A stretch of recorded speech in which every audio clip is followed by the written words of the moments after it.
6 वर्ष की कठिन तपस्या के बाद बुद्धत्व प्राप्ति यानी कि ज्ञान की प्राप्ति के बाद भगवान बुद्ध ने अपने शिष्यों के साथ गांव-गांव घूमकर ज्ञान की रोशनी जलाई और उन्होंने हमेशा यह प्रयास किया कि लोगों को अंधेरे से उजाले की तरफ लाया जाए। इसी क्रम में एक बार बुद्ध भ्रमण करते हुए एक गांव में पहुंचे। बुद्ध जहां भी जाते उनके प्रवचन सुनने के लिए लोगों की भारी भीड़ इकट्ठी हो जाती थी। उस गांव में भी उनका प्रवचन सुनने के लिए काफी संख्या में लोग इकट्ठे हो गए। प्रवचन करते हुए बुद्ध लोगों को सहनशीलता और क्षमा की शिक्षा दे रहे थे। उन्होंने कहा, क्रोध वो आग है जो दूसरों को नहीं जलाती है बल्कि क्रोध करने वालों को ही जलाकर राख कर देती है।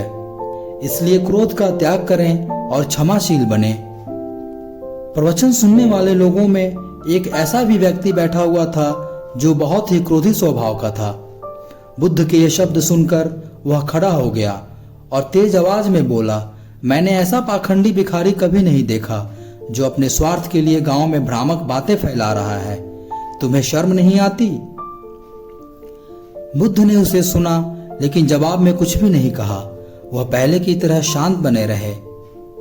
यह देखकर उस व्यक्ति का गुस्सा और बढ़ गया और वह गुस्से में बुद्ध के चेहरे पर थूक कर वहां से चला गया। फिर भी बुद्ध शांत रहे। उन्होंने अपना प्रवचन समाप्त किया और उसके बाद अपने शिष्यों के साथ दूसरे गांव की ओर चल पड़े। घर आकर वह क्रोधित व्यक्ति काफी देर तक बुद्ध के बारे में सोचता रहा।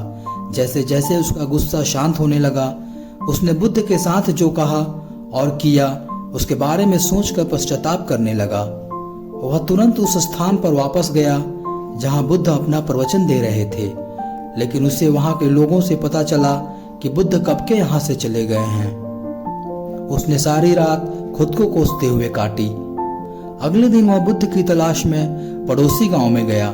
वहां उसने देखा कि बुद्ध उस गांव के लोगों को उपदेश दे रहे थे। बुद्ध को देखकर वह उनके पास गया और रोते हुए उनके पैर पकड़ लिया और उनसे क्षमा मांगने लगा। बुद्ध ने आश्चर्य से उसकी ओर देखा और पूछा, तुम कौन हो? तुम माफी क्यों मांग रहे हो? आदमी ने उत्तर दिया, आप मुझे नहीं पहचानते? मैं वही व्यक्ति हूँ जिसने कल आपके साथ दुर्व्यवहार किया था। मैंने जो किया वह गलत था। मैं आपसे क्षमा मांगने आया हूँ।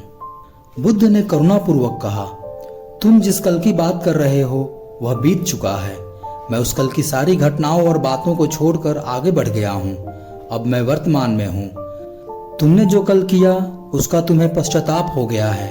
तुम्हारा हृदय शुद्ध हो गया है। अब उन चीजों को वहीं छोड़ दो और वर्तमान में आओ और अच्छे कर्म करके अपने वर्तमान को सुधारो। अतीत को याद करके तुम्हारा वर्तमान क्यों नष्ट करें? बुद्ध की यह बात सुनकर उस आदमी की आंखों में आंसू आ गए। उसने बुद्ध को नमन करते हुए कहा, अब से मैं क्रोध को त्याग कर प्रेम और करुणा को अपने जीवन में शामिल करूंगा। मैं अपने कर्म से अपने जीवन को बेहतर बनाऊंगा ताकि जीवन में किसी भी बात का पछतावा न रहे। हम भी तो अपने जीवन में यही करते हैं। गुस्से में कोई न कोई गलती करते हैं, फिर उन गलतियों के लिए दोषी होने का बोझ जीवन भर ढोते रहते हैं। बीते समय में जो कुछ भी हुआ उसे सुधारा नहीं जा सकता। इसलिए उन गलतियों को दोबारा नहीं करने के संकल्प के साथ जीवन में आगे बढ़ना चाहिए। बीते हुए कल पर किसी का भी बस नहीं है, लेकिन वर्तमान और आने वाले कल में अच्छे कर्म करके हम अपने जीवन को और बेहतर बना सकते हैं।